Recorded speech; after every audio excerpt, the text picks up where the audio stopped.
Number 10. KAYLA HAMMONDS.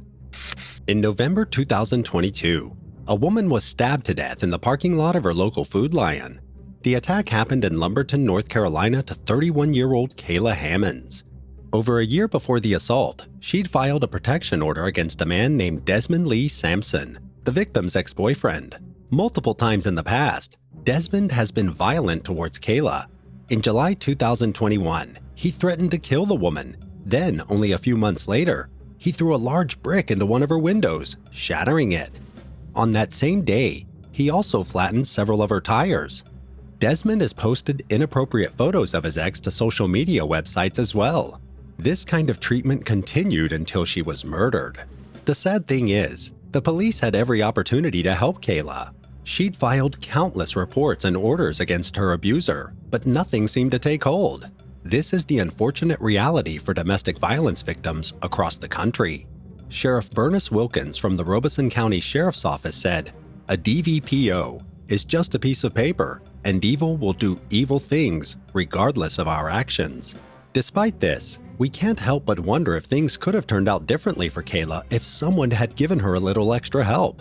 Desmond now faces first-degree murder charges for what he did to his ex-girlfriend. He also violated protection orders, so it's likely he'll get additional time. No formal sentence has been given yet, as the investigation continues. Number 9. Mary Collins. On March 28, 2020, 20-year-old Mary Collins was on her way to hang out with a few friends in Charlotte, North Carolina. But 2 days passed and the young woman's family hadn't heard anything from their beloved daughter, so they filed a missing persons report. Sadly, on April 4th, Mary's body was discovered. Investigators quickly narrowed down their suspect list to 4 people.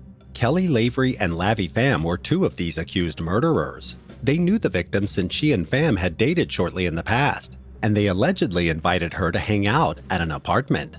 While there, Kelly, Lavi, and a man named James Salerno brutally attacked Mary. Unable to scream or call for help due to a severe speech impediment, Mary received over 133 stab wounds. Police say her lifeless body was then rolled tightly in duct tape and saran wrap before being stuffed under a mattress for a few days, while the killer debated on what to do. A 4th suspect, America Dale, was called to help clean up after the murder. The victim's family say that Mary was incredibly sweet and innocent. She suffered from multiple disabilities, but despite them, she was a kind person who just wanted to be loved. They say that the killers took advantage of her in a vulnerable state. Kelly Lavery was sentenced to 25 to 32 years for Mary's death in June 2022. The other accomplices are still awaiting their sentences. Number 8. Tyson Lee Corpening. In December 2022, 36-year-old Tyson Lee Corpening was taken into police custody after being accused of firing a gun at a park ranger and threatening a local daycare in Charlotte, North Carolina. On November 27th, Tyson opened fire on the Mecklenburg County Ranger and made contact.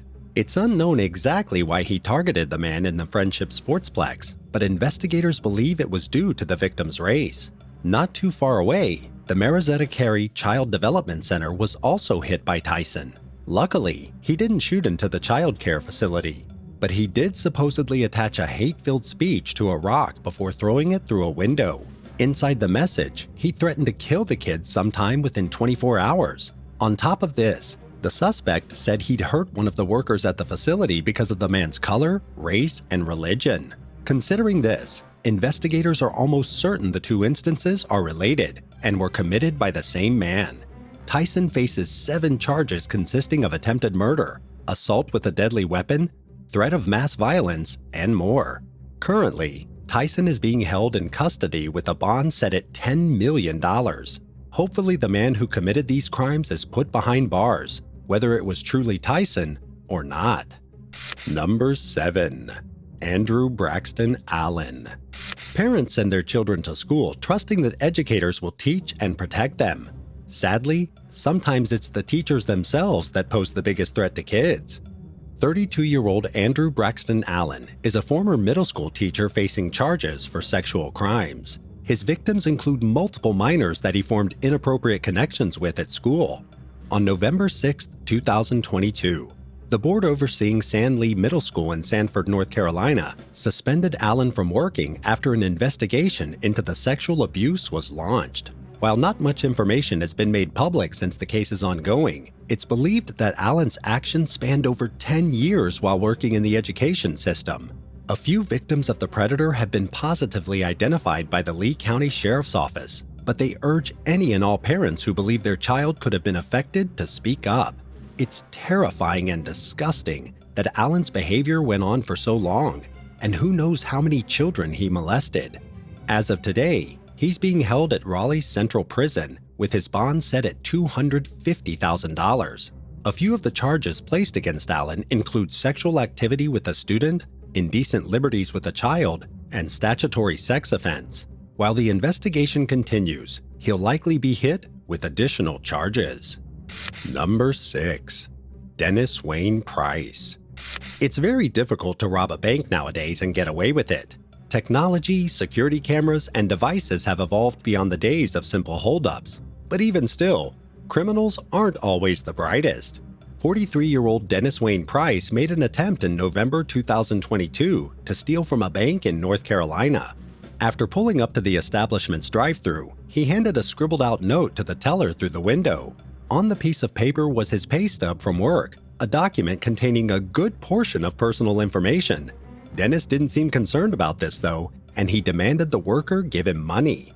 Anyone with a brain can see the obvious flaws in this plan, but Dennis went through with it anyway. He didn't realize that police would quickly figure out exactly who he was based on the pay stub. The bank teller immediately notified authorities of the attempted robbery, and they were soon chasing the suspect down the highway all the way from Fayetteville to Fairmont. When they finally caught him, they arrested the man on charges of robbery, possession of a stolen vehicle, and drunk driving. Dennis is now being held in jail on a $250,000 bond. Do you think people that commit murder deserve another chance in society? Or do you think they should be locked away for the rest of their lives? Let us know in the comments below. And don't forget to subscribe to the channel. Number 5. The STARR family. 3 people in Lexington, North Carolina were arrested in October 2022 after police officers received an anonymous 911 call. The unidentified person claimed they saw a child stuffed inside a dog kennel. When deputies arrived at the scene, they confirmed the claims. Inside a padlocked cage was a small 9-year-old child. After releasing the scared little kid, authorities searched the nearby home. Sarah Starr and 2 other minors were inside. Thankfully, none of the children had injuries or any sign of obvious physical abuse, but it's believed that the child in the dog kennel was left outside by themselves overnight. The young victim's father, Jonathan Starr, as well as Sarah, are being charged for child abuse and related crimes. Shelley Barnes, Sarah's aunt and owner of the property where the child was found, was also charged for her role in the abuse. When the boy was freed from the cage, reports say that he was shaking from the cold and wasn't even able to speak properly. The police did their best to keep the kid warm until an EMS vehicle got there. Since the incident, 5 children that were in the Starr household have been placed into protective custody. The suspects' jail bonds are all set at $1 million. Hopefully justice will be served, and these people will pay for the neglect they subjected an innocent child to. Number 4. Adolphus Earl Kimrey II. Addiction can make people do crazy things. The desire to get high is so strong for people sometimes that all sense of right and wrong goes out the window. In November 2017, 37-year-old Adolphus Earl Kimrey II reported his girlfriend's 3-year-old child, Mariah Woods, missing. He told police that the girl had woken up in the middle of the night before, but was told to go back to bed.